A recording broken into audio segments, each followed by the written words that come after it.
We're so glad you're here with us this afternoon. It's a Sunday afternoon. It's Palm Sunday, and we just had a great virtual service this morning. Qué bueno que están con nosotros este domingo de Palmas y tuvimos una hermosa reunión virtual hace poquito. Muchos de ustedes estuvieron. And I want to say to all of you who are members of Iglesia Biblica, we're so glad that you remember us and your offerings. It's awesome that you are continuing to give throughout this crisis, and many through the internet. Some have mailed their checks. If you want to mail it, it's P.O. Box 386, P.O. Box 386, McAllen, Texas 78505. And if you want to go to our website at iglesiabiblica.us, you can just click on online giving and you can give there. Si quieren dar por correo, es apartado postal 386, McAllen, Texas 78505, o P.O. Box 386, McAllen, Texas 78505. Y si quieren ir al sitio y dar un donativo a través del internet, es iglesiabiblica.us y tienen que aplanar el botoncito ahí que dice online giving, dando a través del internet. But we're glad you're with us. We're glad that you're a part of what's going on here. Times are really strange. I went to Walmart the other day, and I had to wear a mask, and it was a black mask. My wife told me I had to do it because Mayor Darling has told us now that all the residents of McAllen, whenever you leave your house and go into a public place, you're supposed to wear a mask. So, of course, I went into Walmart with this black mask because it matches all my black shirts that I have, and I felt a little bit like a doofus, but I guess we'll get used to it. Yo me sentí bien rarito con mi mascarilla en Walmart ayer.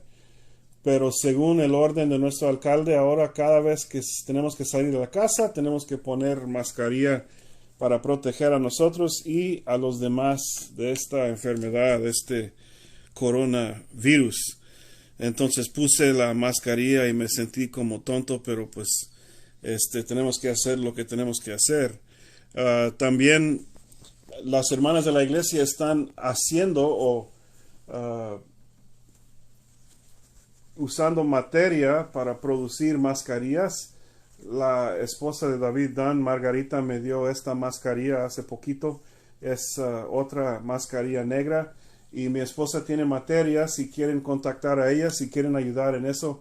The ladies in our church have been making masks, been sewing masks. Margarita Dunn gave me this one today. And my wife is helping to deliver material to ladies that want to make masks, both for people that need them to walk outside and for maybe some of our healthcare professionals. If you want to do that, you can get a hold of my wife, or you can just message me here. Pueden mandar un mensaje aquí si quieren ayudar en esto. Also, if you want to share this Bible study today, you can click down there where it says share. See the share button? Click share, and you can share this so that it'll go wider and other people will be blessed. Si quieren compartir este estudio hoy, pueden aplanar el botoncito ahí que dice compartir, y así pueden compartir este mensaje en tu muro para que los demás también puedan escuchar el mensaje. So here's the deal. I've been thinking a lot about this weird time that we live in and this crazy crisis that we have going on right now. And it made me think about something the Apostle Paul said in one of his sermons. Paul preached a sermon in a synagogue in the book of Acts chapter 13. And he was preaching to the Jews, and so he used David as an example. And he was comparing David with Jesus. Vino a mi mente un sermón que el apóstol Pablo predicó en Hechos 13, y él estaba hablando con los judíos en una sinagoga. Entonces Pablo usó el ejemplo de David, estaba comparando la vida de David con la vida de Cristo. But something he said there really was interesting to me in the light of this crisis, and I'm going to show it to you there, what the Apostle Paul said about King David. And we find it here in the book of Acts, and Acts chapter 13 and verse 36. Now when David had served God's purpose in his own generation, he fell asleep. He was buried with his ancestors, and his body decayed. Now when David had served God's purpose in his own generation, he fell asleep and was buried with his ancestors. That's interesting to me because David had his own generation, he had his own problems, but he served God in his own generation, and then he died. and then the baton was passed to somebody else. And here, of course, Paul's making a comparison with Jesus, the difference between David and Jesus. But that's an interesting thing, serving God in your own generation before you die. Esto es interesante para mí lo que dice aquí de David, el apóstol Pablo. El apóstol Pablo, hablando de David en Hechos, el capítulo 13 y el versículo 36, esto es lo que dice Pablo: ciertamente David, después de servir a su propia generación conforme al propósito de Dios, murió, fue sepultado con sus antepasados, y su cuerpo sufrió la corrupción. Checa esta frase: ciertamente David, después de servir a su propia generación conforme al propósito de Dios, murió. David sirvió a su propia generación conforme al propósito de Dios, y luego nosotros también tenemos que servir a nuestra generación conforme al propósito de Dios. No podemos escoger entre generaciones.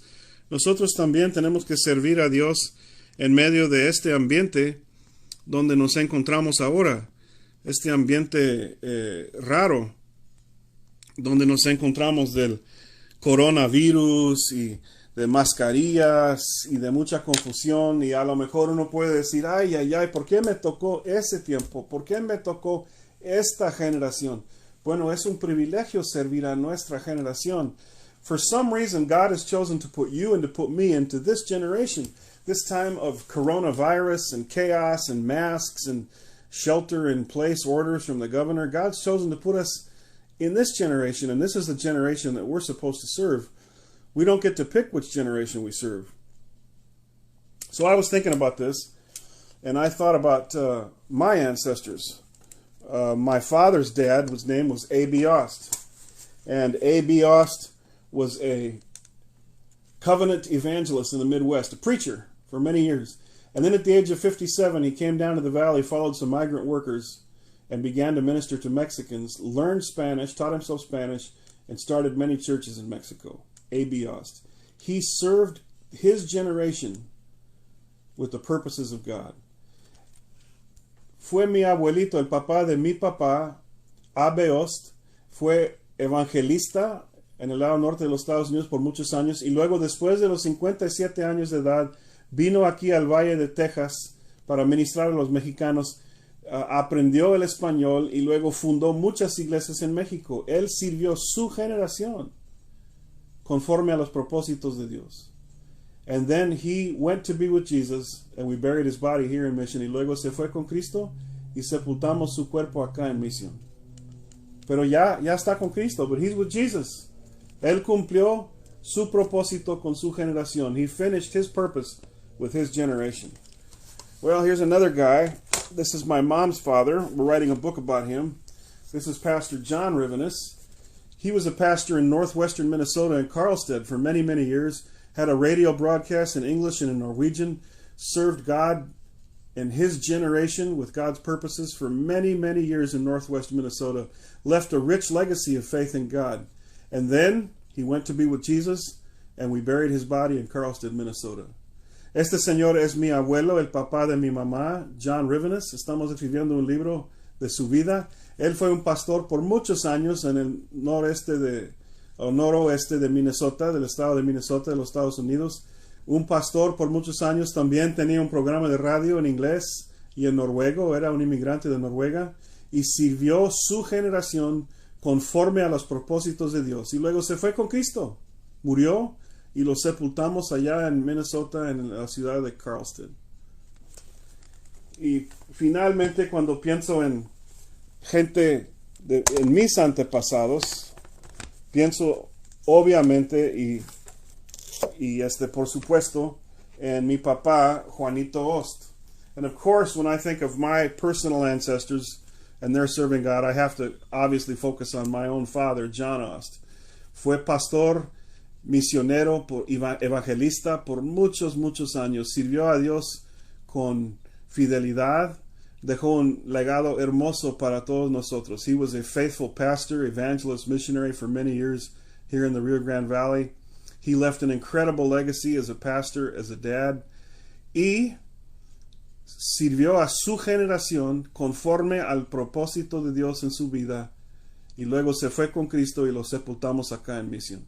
He served the Lord in his generation, served the purposes of God in his generation, and then he went to be with Jesus, and we lovingly buried him here in Mission on Taylor Road, and he finished his race, terminó su carrera.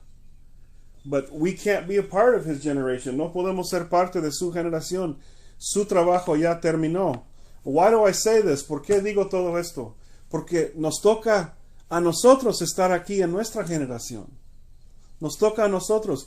Tú y yo somos parte de esta generación y tenemos que servir a esta generación conforme a los propósitos de Dios, aún en medio de tiempos locos como este tiempo. Why do I say all this? Because it's our turn. You and me. We're part of this generation. We're serving God in the middle of this crazy coronavirus. We don't get to pick which generation we serve in, but you and me are now serving our generation according to the purposes of God, and that's our job right now, you and me. Serving God in our generation right now. That's what we're doing. I remember when I first became pastor here 14 years ago, there was a commotion in the back. And I turned to somebody and I said, hey, somebody's got to go take care of that. And then I realized, oh, that's me. That's me. I have to take care of that. It's my turn. And that's how it is now for you and me. It's our turn. This is our generation. These are our struggles. And what does God want us to do right now? What's his purpose for us now? Yo me acuerdo cuando comencé en el pastorado aquí hace 14 años, uno de los primeros domingos, había un problemita ahí atrás en la iglesia durante una reunión y dije a alguien, pues alguien tiene que arreglar esto.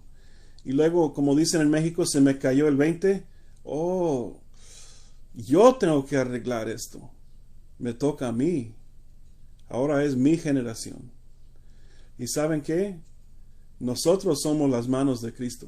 Nosotros somos los pies de Cristo. Nosotros somos la iglesia. Y esta es nuestra generación.